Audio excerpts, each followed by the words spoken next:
ঈদ মানেই আনন্দ, আর সেই আনন্দ ভাগাভাগি করতে পরিবার পরিজন নিয়ে ঘুরতে বের হয়েছেন নগরবাসী।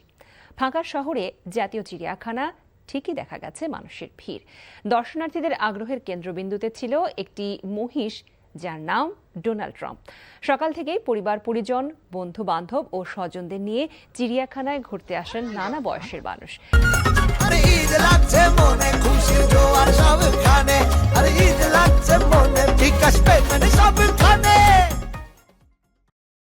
চিড়িয়াখানার বাঘ, সিংহ, হাতি, জিরাফ, বানর সহ বিভিন্ন প্রাণীর খাঁচার সামনে দর্শনার্থীদের ভিড় লক্ষ্য করা গেছে। তবে দর্শনার্থীদের আগ্রহের কেন্দ্রবিন্দুতে ছিল মহিষ ডোনাল্ড ট্রাম্প। ব্যতিক্রমী এই নামের কারণেই মহিষটিকে এক নজর দেখতে ভিড় জমায় অসংখ্য মানুষ।